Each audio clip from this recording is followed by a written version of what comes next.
قربانی کرے. لیکن ہم دیکھتے ہیں کہ اللہ کے رسول صلی اللہ علیہ وسلم تو کبھی بھی صاحب نصاب نہیں ہوئے. ان کے ہاں تو کبھی بھی اتنا مال جمع نہیں ہوا کہ آپ اس میں سے زکوٰۃ نکالیں یا کچھ اور. وہ تو جو آتا تھا دے ڈالتے تھے. اور یہاں تک حالت تھی تنگ دستی کی. حضرت عائشہ رضی اللہ تعالیٰ عنہا سے روایت ہے کہ جب سے آل محمد مدینہ میں آئے، یعنی آپ صلی اللہ علیہ وسلم کی فیملی جب سے مدینہ میں آئی، کبھی مسلسل 3 رات تک گندم کے آٹے کی روٹی سے سیر نہیں ہوئی، یہاں تک کہ آپ صلی اللہ علیہ وسلم وفات پا گئے.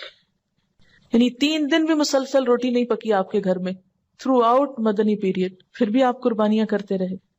تو یہ قربانی پھر اصل میں کیا ہے؟ محبت کا اظہار ہے. اس کے لیے ضروری نہیں کہ آپ کے پاس اتنا سونا ہو یا اتنی چاندی ہو یا اتنا بزنس ہو یا اتنا بینک بیلنس ہو.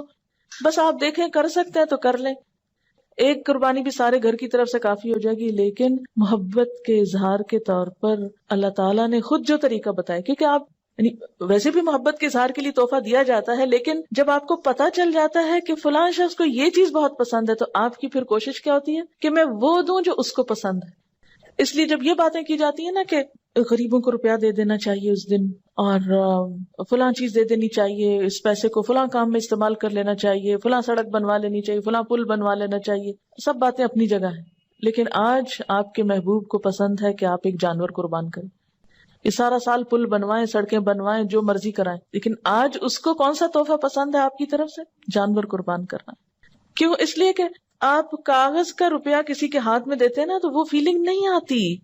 جب آپ ایک اپنے پالے ہوئے جانور کے گلے پہ چھری پھیرتے ہیں، تو جن گھروں میں جانور پالا جاتا ہے نا، ان بچوں کو آپ دیکھیں وہ قریب نہیں جاتے، اس کا گوشت نہیں کھاتے کہ ہمارا پیارا جانور جو ہے وہ قربان ہو گیا. روتے ہیں باقاعدہ اس کی.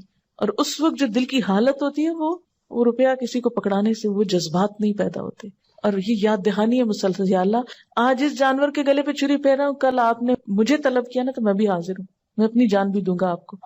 کیونکہ محبت میں تو پھر کوئی بھی چیز بچا کے نہیں رکھی جاتی نا. آپ صلی اللہ علیہ وسلم 10 سال مدینہ میں رہے اور ہر سال قربانی کی. اسی لیے آپ نے فرمایا، ابو داؤد کی روایت ہے، اے لوگو، بے شک ہر گھر والوں کے ذمے ہر سال قربانی ضروری. ان علی کل اہل بیت فی کل عام اضحیہ. اب یہ الگ بات ہے کہ اگر بالکل پیسے نہیں ہیں اور مطلب نہیں کرنے کے قابل ایک بھی، تو کوئی بات نہیں، کیونکہ بہت لوگ بہت ہی غریب ہوتے ہیں.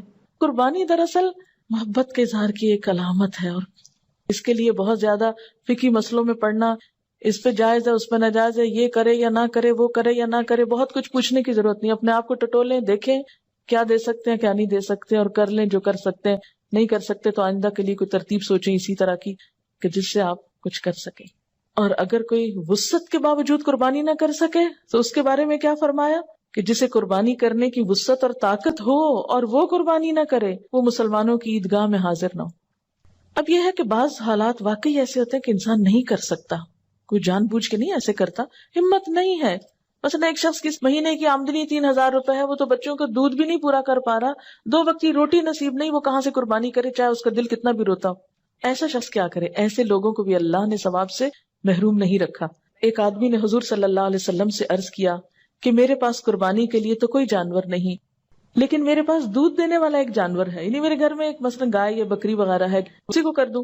آپ نے فرمایا نہیں، اس کو نہیں کرو، کیونکہ اسلام جو ہے نا ایک اعتدال والا دین ہے، دوسروں پہ ان کی وسعت سے بڑھ کے بوجھ نہیں ڈالتا. آپ نے فرمایا نہیں، بلکہ تو عید کی نماز کے بعد اپنے بال، ناخن اور مونچھیں کٹوا اور اپنے پوشیدہ بال مونڈ لے، بس اللہ تعالیٰ کے نزدیک یہی تیری پوری قربانی ہے. اسی لیے ہمیں کیا حکم دیا گیا ہے کہ ذوالحج کا چاند نظر آنے کے بعد نہ ناخن کاٹے جائیں، نہ بال کاٹے جائیں، نہ ہی شیو کی جائے، اور نہ ہی بال اکھاڑے جائیں. نو ویکسنگ، نو تھریڈنگ، نو پلکنگ. اور عید کی نماز کے بعد کیا کیا جائے؟ کیونکہ عام طور پر تو کیا ہوتا ہے، عید کی تیاری میں لوگ اپنے آپ کو سنوارتے بناتے ہیں، بچوں کے بال کٹوائے جاتے ہیں، حجامت کروائی جاتی ہے. لیکن اس عید کے موقع پر عید سے پہلے کچھ نہیں کرنا. عید کی نماز کے بعد جب دوسرے لوگ جانور کاٹ رہے ہوں گے تو آپ کے پاس جانور کاٹنے کو نہیں تو اپنے ناخن کاٹ لیجئے، یہی آپ کی قربانی ہو گئی. یعنی جس کے پاس وسعت نہیں، اور جس کے پاس وسعت ہے قربانی کرنا ہے، اس کے لیے بھی یہی حکم ہے. اور حاجی جو حج کرنے جا رہے ہوتے ہیں تو احرام کی حالت میں بھی ان بالوں کو، ناخنوں کو آپ ٹچ نہیں کر سکتے. تو اس طرح حج والے اور قربانی والے اور بغیر قربانی والے سب ایک چیز میں تو شریک ہو سکتے ہیں نا. یعنی اللہ تعالیٰ ہر ایک کو نیکی کا موقع دیتا ہے.